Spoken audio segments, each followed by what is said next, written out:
Welcome to the show. I have back a dear friend who's become a dear friend. I love her so much, Ann M Mracek. She is a beautiful soul. She's wonderful and incredible, talented in every possible way that you can be talented. And talented in many ways I'm jealous of, like playing the piano and creating her own music and doing beautiful things for the world. And she has this YouTube channel with tens of thousands of subscribers, which means way more viewers than that even. And we're going to dive into that. It's going to be something you're going to want to subscribe to. But first, let's just welcome Ann. Ann, welcome today to the show. Thank you, Kim. I always enjoy being with you. This is wonderful. Yeah, well, I feel exactly the same. I am always thrilled to be with you. And after our last conversation, I was just kind of bubbling and thinking, wow, Yeah. that was so fun. I love Yes. this woman. I'm so excited to talk to her again. So, yeah, so last time we talked about your book, Unpacking the Attic, which Mhm. was so good. Here, your folks moved out of their home that they'd been in for a million years, Yeah. and you literally had to unpack the attic and the memories that it brought. And I love the book. The book is great. It's available Amazon, all booksellers. Unpacking the Attic. Buy it. It's so good. It's a good gift for people. It's a good reminder, I think, too, that the things that we have aren't just things necessarily, but they're memories. Yeah. And if you can not be a hoarder necessarily, right? Like you don't need your whole place filled with, Right. but the things that are the important memories, it's okay to hang on to and cherish, and then reminisce, go back and reminisce. And I love that, and all the stories that you tell in there. And so we talked about that and talked about your life, and then now we're going to talk about this show that is so good.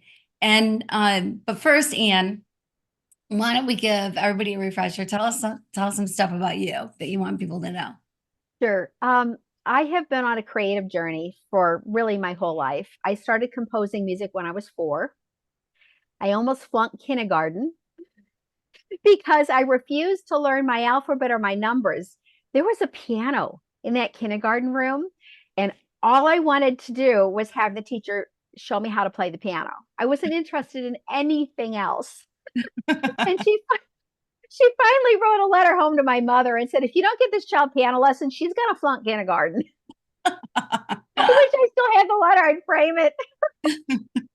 So I started piano lessons, I guess, at 5, and just never looked back. So for me, I guess piano is the focal point of my creative soul. Mm. Somehow the music just flows through these fingers.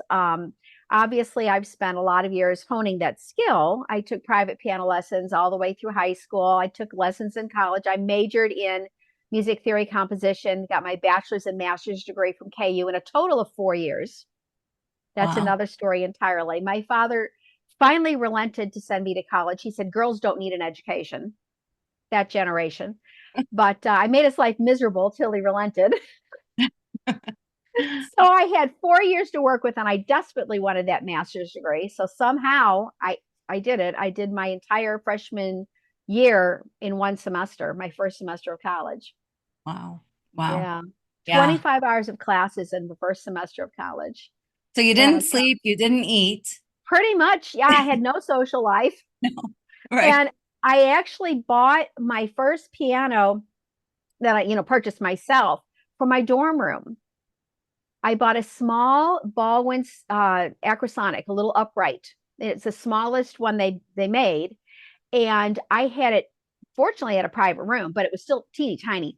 And I used to have to walk across the piano bench and sit on the end of it to work at my desk Oh. because the bench was pushed right up against the piano and the bench up against the bed. There was the bed, the piano bench, the piano, and the desk, and that was my entire room. So I Well, sat on the piano bench to do my homework at the desk. well, it wasn't just your entire room, it was your entire life.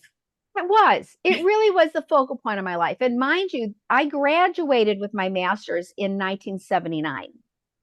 Mm. So there weren't keyboards. I mean, I couldn't just, I've had a lot of people say, why did you just get a keyboard? It's like, because it didn't exist. Right.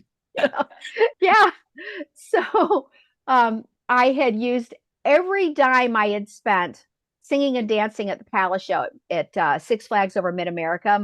Between graduating my senior in high school and going to college, that's what I did. I was in the Palace Show, which is another whole thing, and spent every dime of it on that piano Mm. because I had to have a place to practice and to compose and to do my music homework. So um, that was fabulous. Very intense. Almost had a nervous breakdown over it, but got the bachelor's and the master's degree. I remember that first time I had enrolled in those 25 classes. Okay, signed up for all this stuff. I got called into the dean's office, and he's sitting there, young lady, I can't let you do this. It's too many hours. You have to. And I explained to him my situation, and also that I'd been studying privately musics with private piano lessons and composing and so forth since I was 5. And I felt like I could have taught most of those beginning freshman classes. I said, you have to let me try because I really want the master's degree. I said, tell you what, I'll make you a deal. If I don't make the honor roll my first semester, you can tell me then I can't enroll in this many classes, but you have to let me try. And he respected that. He relented. And Wow. so I got their permission to sign up for and I did make the honor roll, obviously. I got their permission to sign up for as many classes as I wanted. My bachelor's degree I did in 3 years. My master's degree, which was a full 2-year program, plus you had to write a thesis, I did in 1 year, 2 semesters. Wow. Wow. So, and the thesis was my symphony. It's called Shadow Dragon, Symphony #1, Shadow Dragon. And that you can actually see on my YouTube channel. You can listen to that on my YouTube channel. Wow. So Wow. yeah, it was a journey. It was a journey. But it seems to me that depression, okay? A lot of people struggle with depression. The opposite of depression is not joy. For me, anyway, the opposite of depression is expression. Mhm. When I am in a creative flow, I find my true joy. I find my euphoria, my passion. And so when I'm creating, every time doesn't exist. Everything else just goes away. I can sit down to compose a song and I start hearing the music and I write it as I go on the manuscript paper. And when the music finally stops, when I hear the end and the final cadence and I write it down, it's like a trance has broken. And I'll come out of that and look up and what, how did it get dark outside? Like hours will have passed and I've had no concept of the passage of time. I've just been in this bubble, this creative flow, this Mm. passion.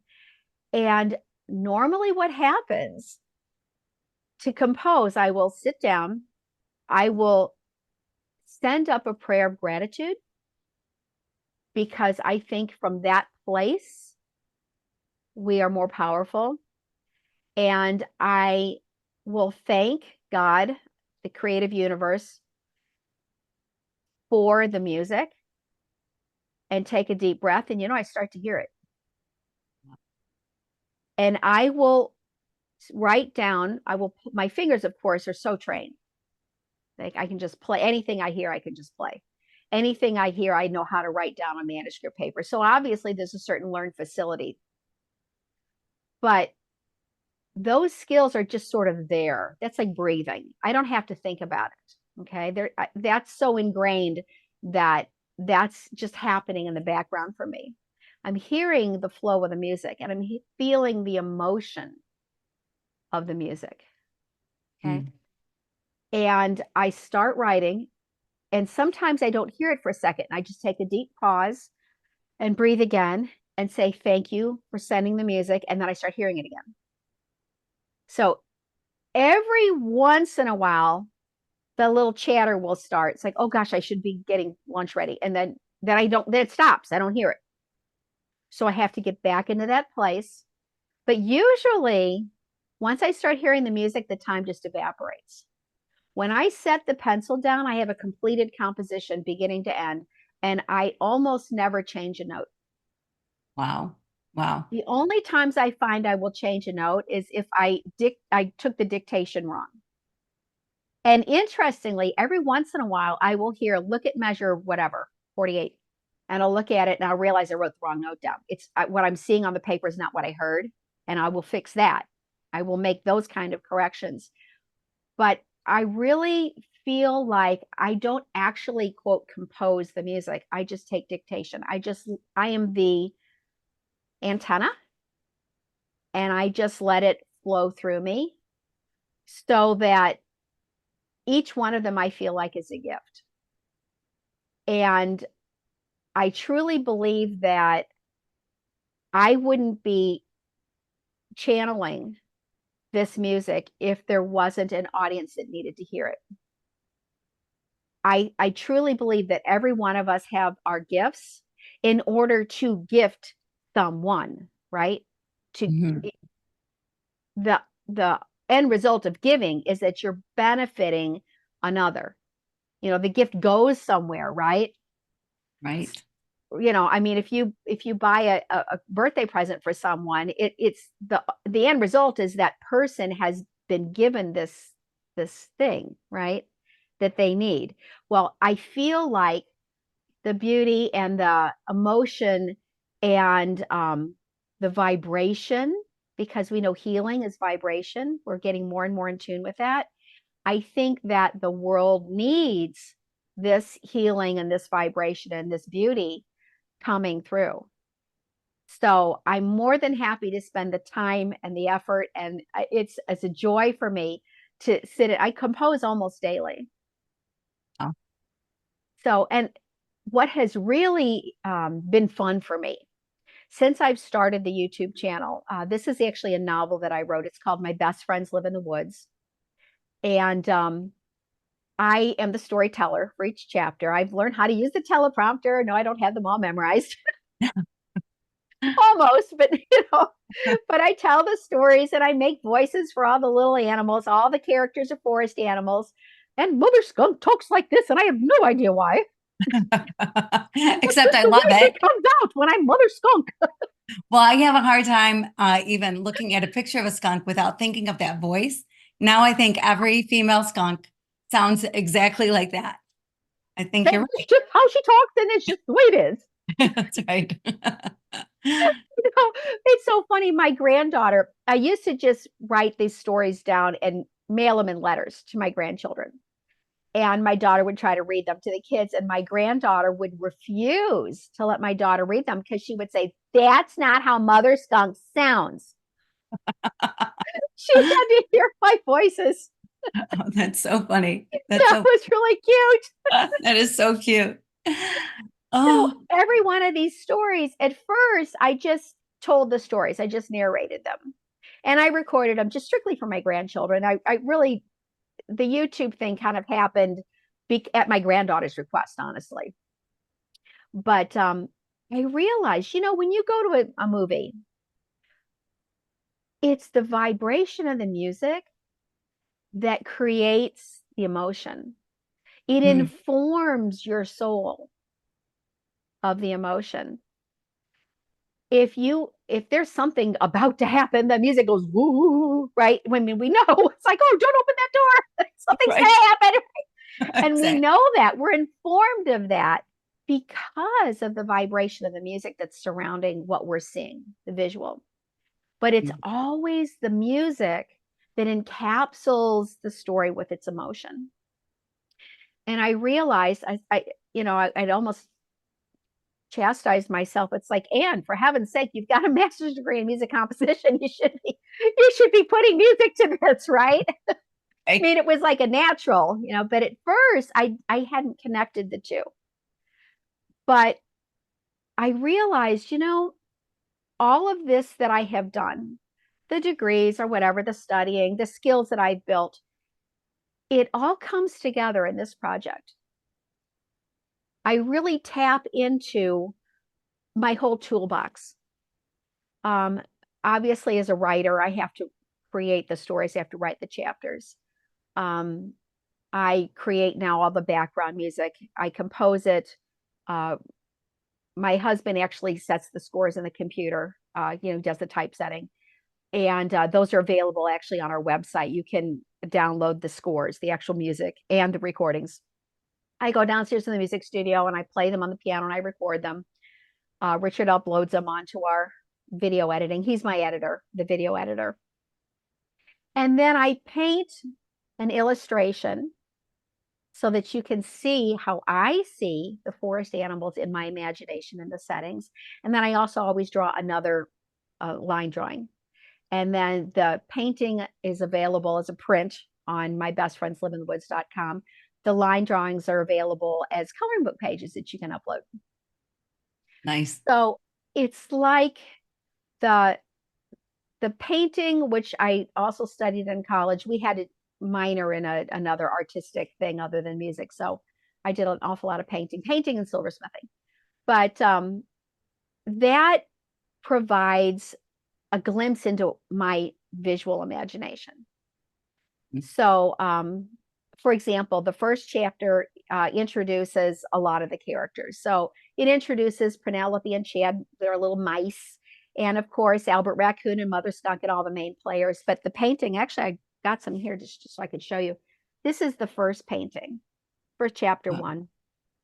And this is Penelope. She's in Mother Skunk's pantry and she's pilfering corn out of her Mother Skunk's pantry to throw down to her little mice friends. So, and the music is called Secret Mouse Party. I love it. Then after each chapter, there is always a discussion and questions because I feel that it's important to understand where I was coming from. They all have a teaching purpose. So, for example, in chapter one, the discussion and questions are about rules, RULES, rules, and imagination. So the story talks about how Albert ended up sneaking back into the kitchen and taking cookies out of the pantry and leaving the pantry door open, which led to the mice being able to get in, which led to them taking the corn. Which, it's one of those things, right? And then it also deals with little Penelope Mouse is bullied and mistreated by the other mice. So they don't have an appreciation for her uniqueness. She's the one with the creative imagination. She's the one that actually finds the pantry open. She's the one that pretends she's Queen of Egypt and she is looking for the treasures of the Pharaoh and she finds the corn. And but the other mice torment her because of her imagination. And so when you get into the discussion and questions, we get into is it important for families to have rules? Mother Skunk's rule was to always close the pantry door. Okay. How could Albert have gotten his snack without breaking Mother's rules, which was, of course, just to ask, right? Were her rules coming from a place of compassion for her family? She was trying to protect their food stores. And then about the mice, did the mice appreciate Penelope for her uniqueness? Did they understand that everyone should be valued for their own creative abilities and their own uniqueness, right? And is bullying ever acceptable? When we understand someone else, when we take the time and the compassion to understand each other, how does that affect our relationship with one another, positively? So each chapter has this here's the story with the background music and the drawings and the paintings. But then we get into the discussion and questions after, and each one has a theme. And on the YouTube channel, you get the name of the chapter, the number of the chapter. They are numbered. Of course, it's a novel, so ideally, people will go back and watch from chapter 1 and watch them consecutively in order, because as any novel, new characters are introduced and past experiences in the story are referred back to. It builds just like any other book, but each chapter can actually stand alone. And we always put in the title of the chapter what the discussion points are for the D&Q. So, for example, like chapter 7, it's opportunity and reward. Chapter 6, connections. Chapter 5, appreciation, understanding and goals, compassion. So the subject matter of each chapter is always highlighted. Ceremonies, love. There's one you should be good at. For Love Is. I love your book. Couldn't put it down, by the way. Read it cover to cover during Hurricane Milton in Orlando. Yeah, and that's the time, I guess. Yeah. Yeah, it was my comfort during very stressful situation. But yeah, so thank you for that. So each discussion and question focuses in on a subject and then ask questions that will help you relate the ideas presented to your own life. So I help the listener process, okay, what did we learn? How is this relevant to me in my life? Mm-hmm. And originally I told these stories to my daughter when she was a toddler. I was widowed very early on, and really completely broke. I had very few piano students at that time. I just had, she was a tiny toddler. And so it was tough. I ate dinner twice a week, once at my aunt's and once at church on Wednesday nights for $1. Mm. That was, it was tough. Mm-hmm. To feed her, I didn't really have the resources to feed me so much till I built the studio up.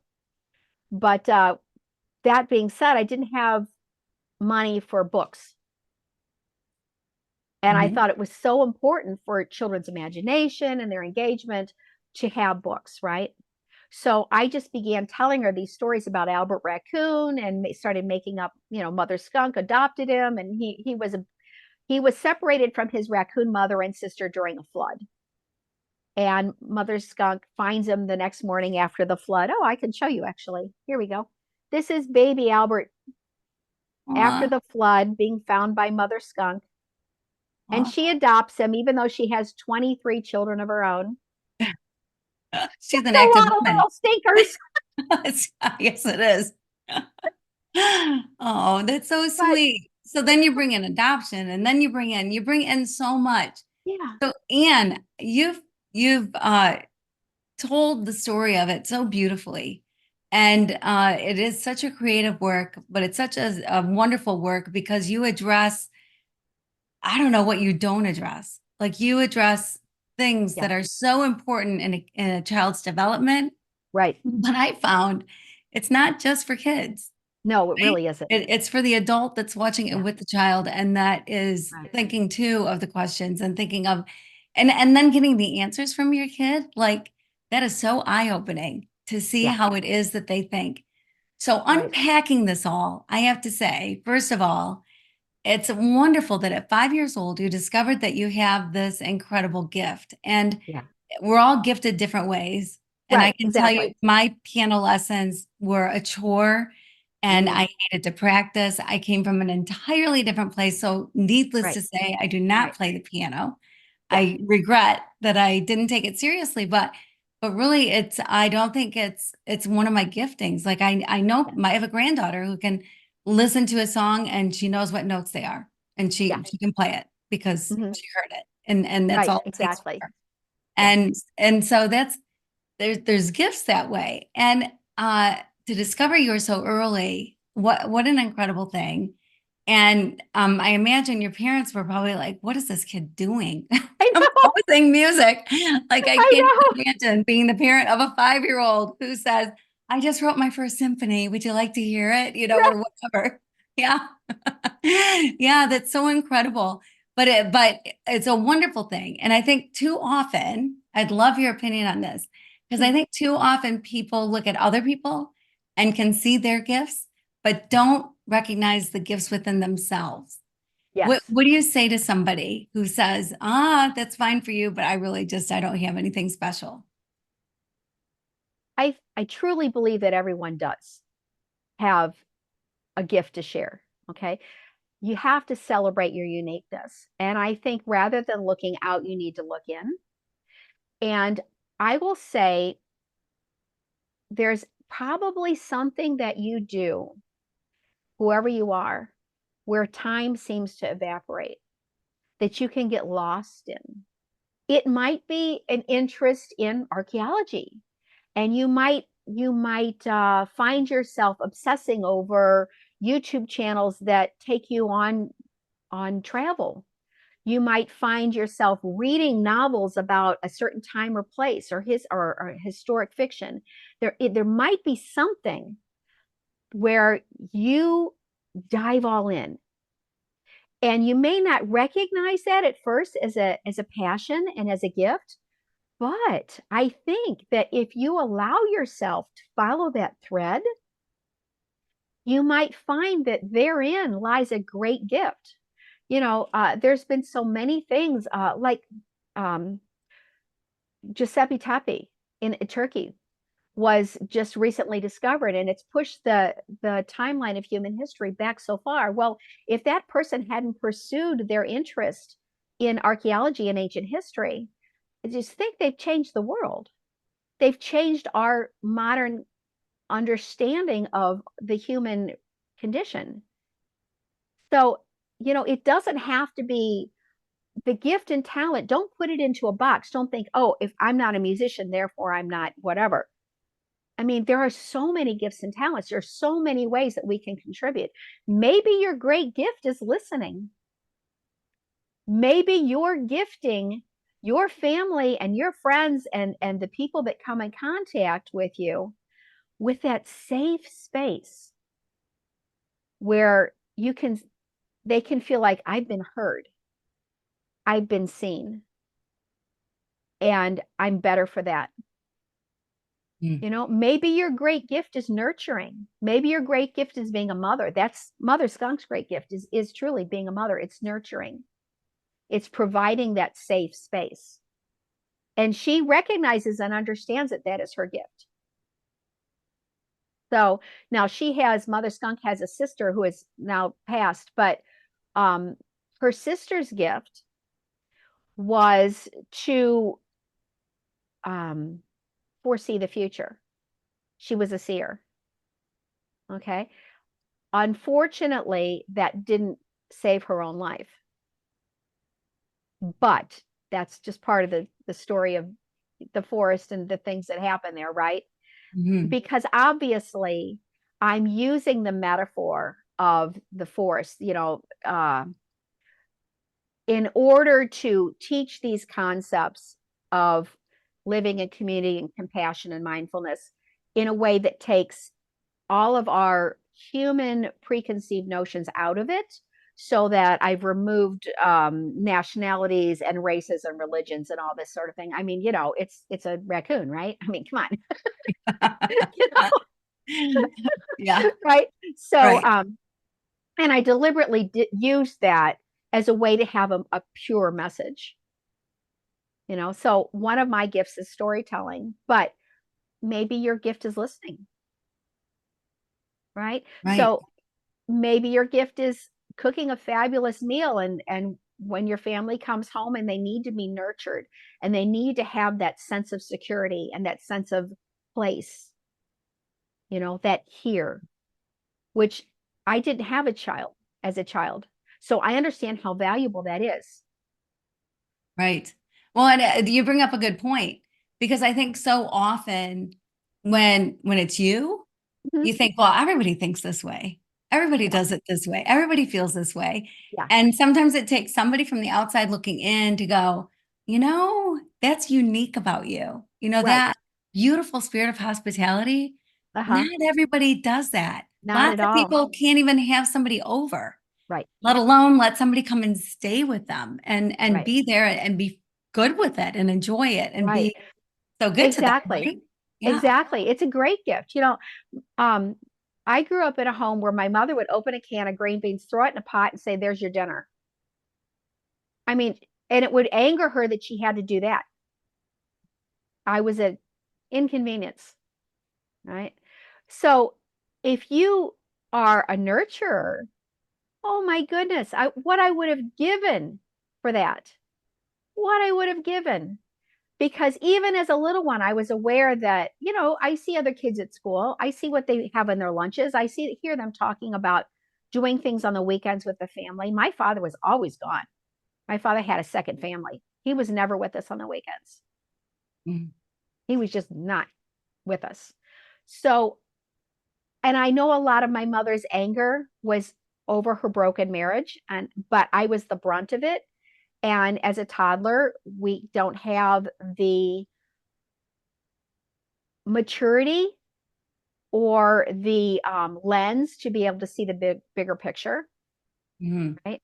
So there's no context for the child, and which is was obviously part of my writing of Unpacking the Attic, Mhm. is to try to reframe those memories, put them into a bigger context, and give compassion and understanding to the adults that were in the situations. But I think we have to extend that self-love and that compassion to ourselves. Okay, Oh, so 100%. yeah, Yeah, it's so true. And it can be so much easier sometimes to extend it to other people, yeah, but to really extend it, to truly yeah. fully love and extend it to other people, you Hmm. do it might sound cliche, but it's 100% true. You have to look in the mirror and like who you're looking at Yeah, you and really do. realize your value, right? And understand that yeah, you're different from everybody. That's good. That's That's a a good thing. good thing. Yeah, Right. Right. yeah. Embrace that and embrace it in others. And that's why I started chapter 1 with a discussion and questions about value the uniqueness in each one of us. That's the beauty in it. If someone else was exactly like me, I wouldn't really need to be here. Well, I always think if people were like me, it'd be a boring world. Like we'd get sick of each other. No. Yeah. So, I mean, we're each here to have an experience. Obviously, it's part of our soul's growth and path and purpose, right? But we're each here also to interact with each other and learn from each other, and to really value and see the uniqueness in each one of us, and Mhm. we just I was up till 4 last night watching election results, and whatever you want to wherever you fall, it doesn't matter. We need to value the unique perspective of each one of us and try to see what are the good in each one of us, and how can we value and mesh our perspectives in order for the greater good, and to love each other, right?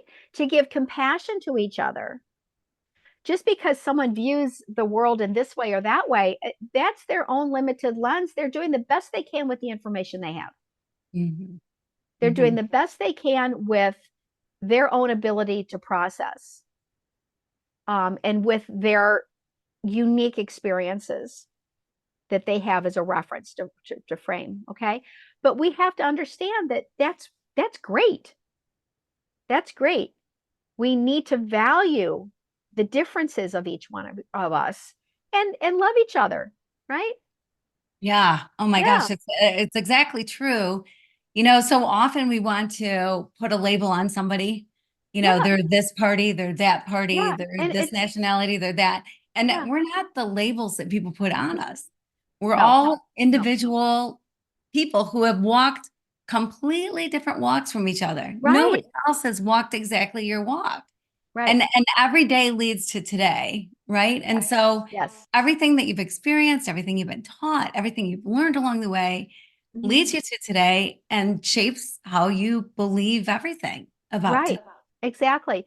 And, that's really why I've spent so much of my life energy, my life force, putting together My Best Friends Live in the Woods and presenting it on YouTube because I really want to give individuals as well as parents and teachers a resource, right? If I'd had this as a young mother, oh my gosh, how helpful it would have been. I know it's less than ideal, but parents will use the screen as a electronic babysitter. And there's so few shows that are empowering and compassionate and that really do help us to see the value and uniqueness in each of us, that help us to connect. And so I wanted to make this a resource that was available to everyone. Mm. And actually, it was my granddaughter that pushed me over the edge. I told these stories to my daughter, but as a single parent, I was too overwhelmed and tired to write them down. I began writing them down when my daughter told my granddaughter, ask Grammy about Albert. One sentence like started this whole. So I started writing them down, and then I tell them to them on the phone or on Zoom with the kids. But then they didn't want my daughter to read them because it wasn't the right voices, right? Mhm. So then I started recording them and sending the kids CDs. And I bought them a little CD player so they could listen to Grammy tell them a story anytime they wanted. And then after a couple of years of this, my granddaughter said, Grammy, I love Albert so much. You need to share him with all the children of the world.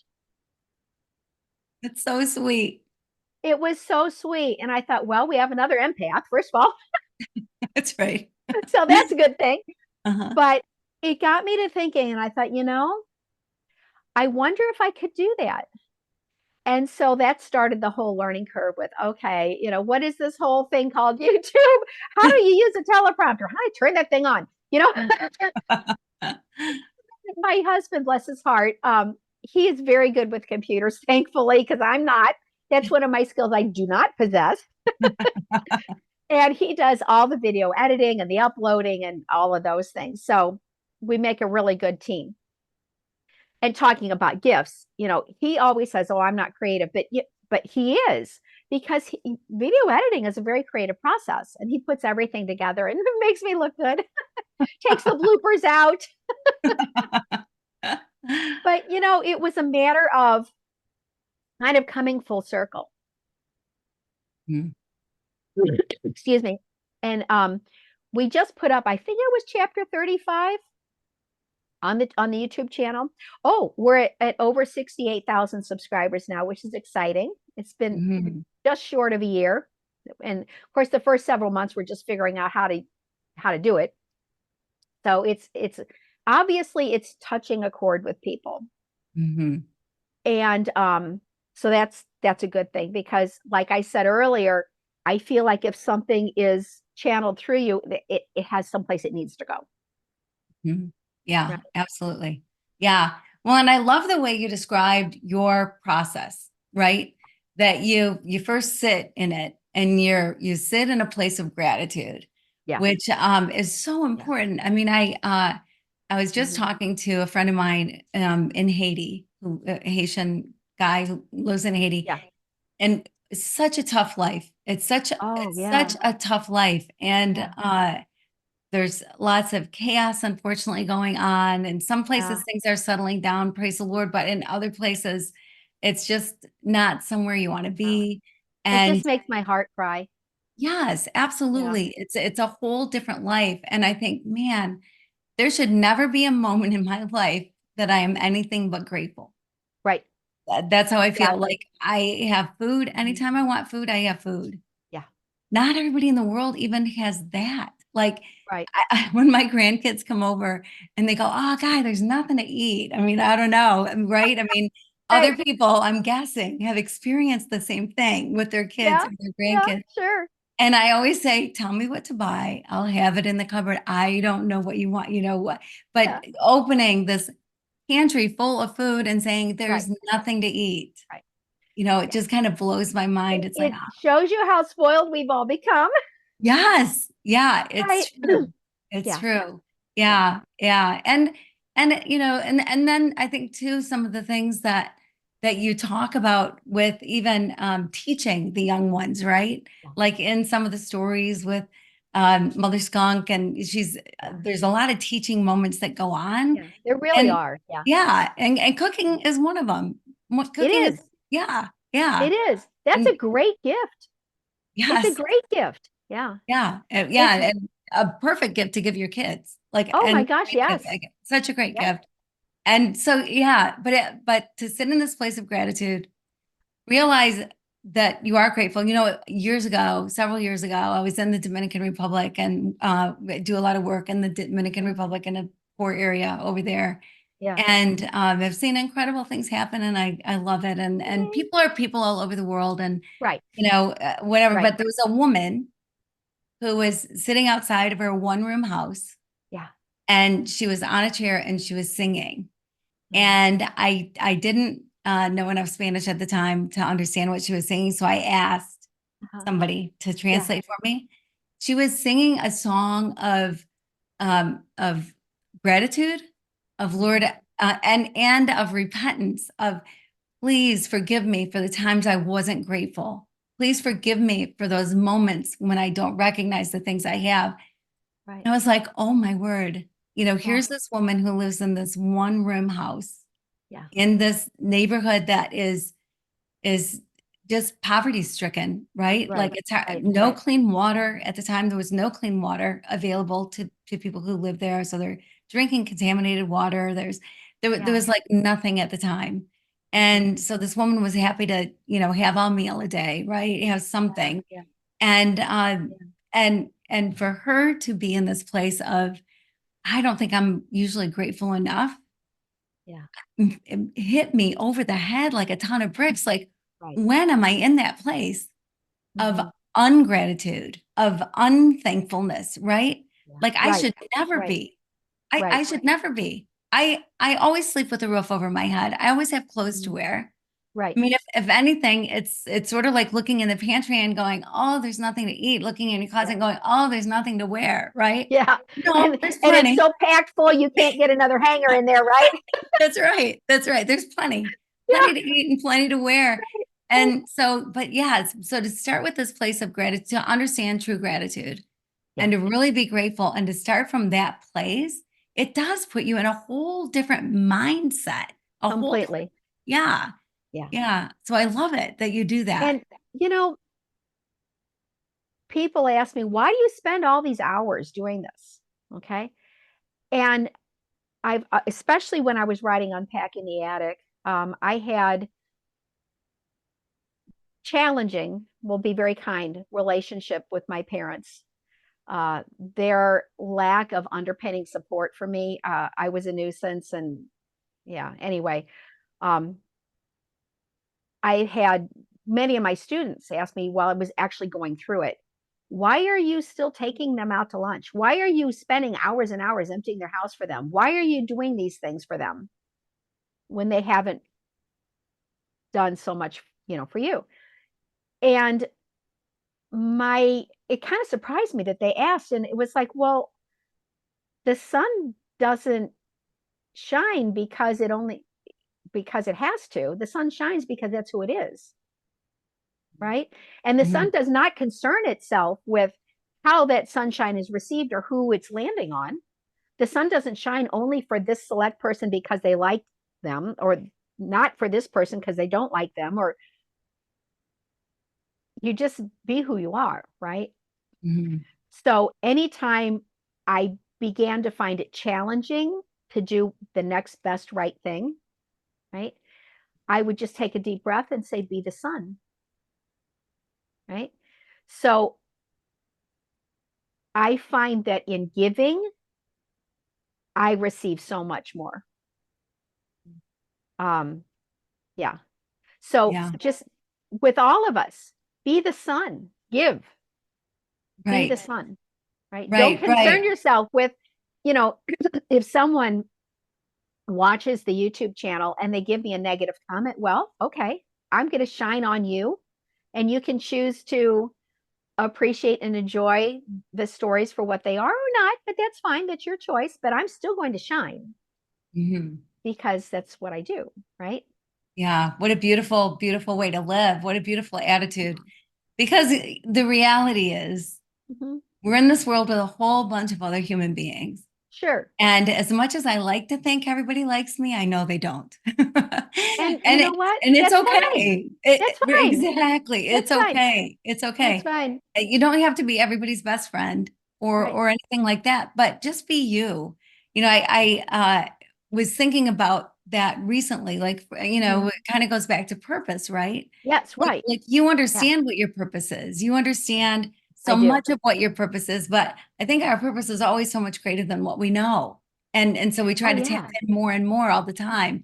But Right. I think when it comes down to it, your true purpose at the very core, at the bottom level, is being who you're created to be. Yes. Be you. Your purpose is to be you. You're the only one. You're the Right. only one of you. There's nobody else that is exactly like you are the only one. So your purpose is to be who you're created to be. Be you. Be Be you. you. Be your Yeah. own genuine, authentic self. Right. Mhm. Mhm. Exactly. Yeah. Exactly. Yeah. And, when we do that and we extend that self love, it empowers us to love others deeper. It empowers us to be more genuinely connected. And I know I used to self sabotage. I used to listen to the recordings from my childhood. I'm unworthy of being loved. I don't matter. A lot of negative self chatter went on until I realized that I don't have to listen to that. I can rewrite those scenarios. And I did it by forgiving the adults that were in those memory scenarios and extending compassion to them. Okay, they didn't deliberately set out to give me a negative self-image. That they were just caught in their own problems and were dealing with things maybe in a way that was not ideal, to say the least. But nonetheless, I don't think it was intentional malice toward me. It was just an inability to live their own genuine self and shine and be who they should have been, be Mhm. who they in the compassion that they should have lived, right? They weren't living their genuine life. But now I can go back and say, you did the best you could with who you were at the time and with what you had. And I am going to tell the little child within me that you were created by a divine, perfect God, and there's nothing broken in you. You're fine. Forgive them, move on, and just shine your light, right? Mhm. Mhm. Yes. Yeah. I love that. It's Mm-hmm. too bad that that we don't understand that so much as a kid or as a teenager or in our Yeah, 20s or in our right, 30s. I heard right. somebody recently say that when you're 20, you're worried about what everybody thinks of you. Yes, And when you're yeah, 40, you don't care so much about what people think of you. And then when you're 60, you realize nobody's thinking of you. right. And I thought, man, I think that's so true. If we got to 60 in our 20s, man, Yeah, because we waste so much time, unfortunately. Or I know right. I have, and I'm sure I'm not alone, waste so much time thinking about how we're going to come off or, what people are going to Yeah. think. And I can tell you that leading up to my 60th birthday, which has been a few years ago now, but leading up to my 60th birthday, I was kind of dreading it. I was like, 60, man, my grandparents were old when they were 60. They were so Yeah. old. And I thought, man, am I really that old? Like I feel like an 18-year-old sometimes, You right? blinked and it went by. Yeah. Yeah, yeah. And but then I thought, when I'm 60, Yeah. I can wear whatever I want to wear. Right. I can say Yeah. the things I want to say. I can do the things I want to do. And without even giving a thought to, certainly not to do any harm, right? Right, of Only to course. do good and whatever, but without giving a thought to what anybody thinks or cares, because Yeah, those are their thoughts, and that's exactly. how they perceive the world, and that's okay. That's It's fine. it's live Yeah, and let you live. only have control over you, right? And Right. just shine in love and be compassionate to others and let the vibration just flow out and go where it will, right? The Yes. water is going to flow where it's going to flow. Your Mhm. energy is going to go out into the world and hopefully create a vibration of love and compassion that will make the world a better place, right? So my goal is to have left something to help other people and to make the world better than I found it, right? Hmm. Right, So right, right. And you're doing it. and that's And that's kind of all you can that's the best you can hope for, I think. I think that's so Yeah. true. I think it's Yeah. so true. And we need each other. I mean, We the reality, do. like Sure. what you're doing with your channel and with your stories, people need that. I mean, Yeah. obviously, you just started. I mean, Yeah. really, Really, as we have far, just started. you Yeah. have just started Yeah. and you have over 68,000 subscribers. Subscribers. Yeah. That's a lot. That's huge. And Yeah. it's validation. It's saying, man, there's something about this that people need, Yeah. people It's want, resonating. Yeah. enjoy. It is. It is. And so tell everybody about it, you guys. I tell the world it's on YouTube Yeah. and it's so good. You can look up Ann, and you've got other stuff on YouTube too. You've got music, you've got other things and on your website. But my best friends live in the woods. I mean, is there a better title than that? I mean, there's I like to think my best friends live in the woods sometimes, it's Yeah. Yeah. that's a whole nother part of it to me. And is Yeah. that it is the animals. And so Yeah. it does. There's no nationality, there's no race, there's no Right. religion, there's no anything. Yeah. Everybody's on an equal playing field, which we Yeah. all are anyway, if Right. we realize it, when we recognize that, right? Yeah. But they're all living in the woods Yeah. and happily living in the woods, but there's something beautiful about nature too, Yes. right? Yes. So Yes. talk And about one that of a the little things bit. that I like to do is I do a lot of nature videography so that, yes, I'm telling the story, but when I, for example, talk about a waterfall, then you will see video that I took out in nature of this beautiful waterfall. Or if I talk about an owl, you'll see a photograph of a great horned owl. Or if I talk about a deer, you'll see a picture of a deer. Um, so I go out into nature. I do what I call foresting, and I spend time in the woods and I film what's there. I film the beautiful fall leaves or whatever, and I amplify the stories with these visuals so that you see the nature that I'm talking about. You immerse yourself in the actual wonder and the beauty of the natural world. And I think it's a fundamental truth that when we are in nature, that we are more grounded and we are more calm, and that we are more easily in gratitude when we're Mm, surrounded by the natural world. You yeah, don't want to isolate yourself, from the natural world. Go to the park, take walks, sit on the grass, walk barefoot, right? Yeah, right, right, right. because that will feed your soul and feed your vibration. It's interesting. My husband and I are really avid travelers. Actually, we're leaving for India in 2 weeks. We're going to be touring for 18 days, which I'm Oh my very word. excited to do. Yeah. And you told me you have an extra ticket for me, I think, Oh, right? of course. Yeah. Yeah. Okay, Are good, you good, good. packed? Yeah. Yeah, I can get packed in a heartbeat. Of course.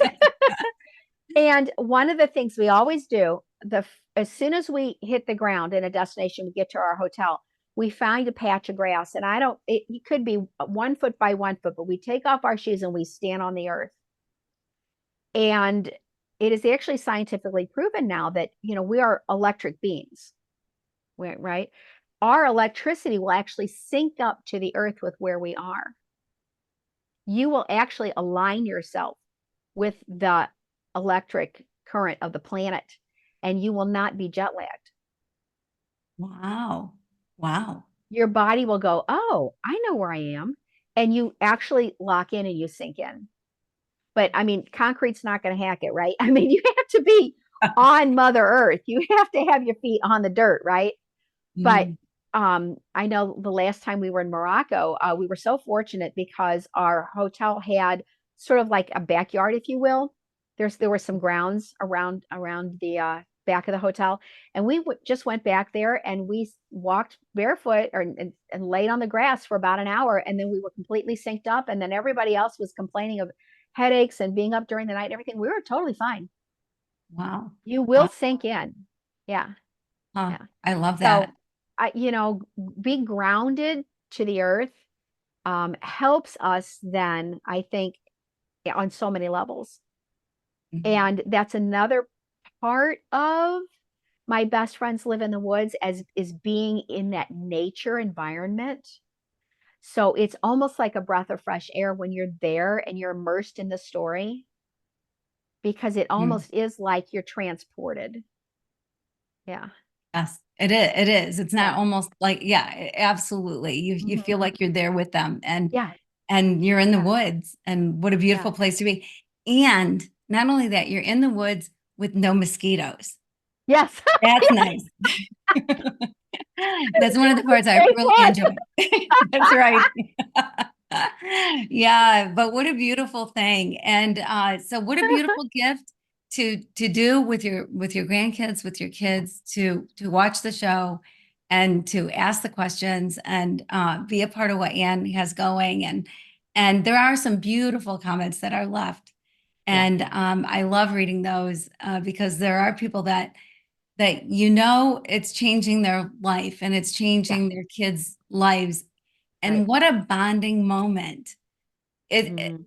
When you get more senses going, like I, would read stories to my kids or Sure. when my grandkids, I would make up stories more so with my Yeah. grandkids than I did. Yeah. And it brings things to life. But then it's a step further when you're hearing the music, Right. when you're Right. hearing the voices, when you're Yeah. seeing the pictures, it brings it to a whole nother level. And Yeah. It's very immersive. it is very immersive. I just love it. And so Mhm. it's something you're going to want to do. It's free, which is Right. wonderful. You Exactly. can just It's free. go. And That's that's right. part of the whole idea. I'm trying to gift the world with this, right? And it's free. It's absolutely free. I Yeah. actually have 85 chapters written Wow. Good for with the you. discussion and questions. Yeah, it's almost over 300,000 words now written. Wow. And we've published, I think it is 35 of them are public on YouTube now. So I've got quite a ways to go. But I composed yesterday morning an 8-page long piano piece, actually called Help and Hope. And Beautiful. that's background music for chapter 40. Wow. So I try to stay ahead of, where we are on the curve because I have to compose and then of course Richard typesets it for me and then I have to learn to play it without all the mistakes and then record it and then there's the upload and then we have to record me telling the story on the teleprompter and then I have to go out to the woods or wherever and film, right? Mhm. So that the things that are talked about are shown and then I have to paint the picture and then I have to draw the coloring book pages. So it's And a you're lot. saying there is a lot, but you're saying I have to, and really I know you, so I know Yeah. and I love to, and I love to do this Right. part, and I Right. love to do this part. Yes, we have But wild horses couldn't keep me from doing it. that's right. That's Yeah. right. It's Oh, my fun. It really is. It's my passion and my fun. it's so And awesome. it just makes my eyes sparkle to imagine the other side of the TV with people watching and going, what's going to happen next? And oh, Albert, what's going to, Yeah, it's I so know it's fun, so fun and it's so good. And unfortunately, we've run out of time. Oh I my could talk to gosh, you forever. I know we're going to talk again. sure. And thank you for the gift that you are to the world. And thank you for Oh, you're using sweet. the gifts that God has given you and recognizing them and then giving them to all of us. So go to YouTube and go to My Best Friends Live in the Woods. It's easy to find. You'll love it. You'll love it. And then Ann's your website, your everything else, unpacking the attic is so great. So everything you do, Ann, thank you so much for being here Thank again. you. Thank you. And thank you for being here. And until we see each other again, be blessed.